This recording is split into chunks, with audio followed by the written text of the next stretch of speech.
Welcome to Ask a Pet Loss Professional, where you'll get the facts in pet loss, grief, and memorialization. Today's question is how do I create a special and personalized memorial service for my pet? As a pet loss professional, one of the things I initially like to have families do is remember what I call the dash. The dash is that time frame between the birth date, or for many of us pet parents, the gotcha date or the adoption date, and their death date. That dash represents the journey and the life that we shared together. What do we want to remember about that lifetime that we shared together with that pet?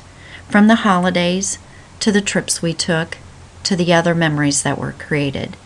Secondly, what were our pets' favorites, from their favorite treats, to their favorite toys, to their favorite clothes? What were their favorite items that we'll want to show at the funeral and show at the memorial service?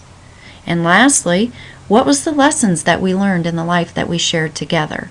Our pets are phenomenal in teaching us about unconditional love and also other life lessons such as forgiveness and living in the now. What are those lessons and those life lessons that we've learned from our pet that we'll want to share at the service? Another thing you might want to consider is creating a tribute table. On this table are going to be various items that were special to your pet and special to the life that you shared together.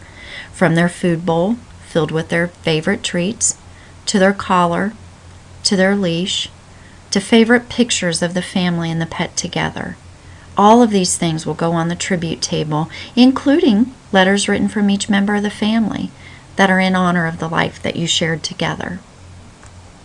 We'll want to think about where do we want the service to be? At our house, where many of those memories were created. Possibly there's a favorite park that you used to like to walk and take your exercises with. In your backyard, where many hours were spent chasing tennis balls, or possibly just sitting and watching the squirrels and the birds. Possibly you and your guests will go to a rescue shelter so that when the service is over, all of you are allowed the opportunity to go into the shelter and make donations in memory of your pet. If your dog was in agility, maybe there's a favorite arena that you like to train in and to show in, and possibly the service will be at this favorite agility arena. Or also, don't forget your local pet funeral homes and pet cemeteries as an option for your service as well. Who will be invited to the service? The many friends that you've had who've also been a part of your pet's life.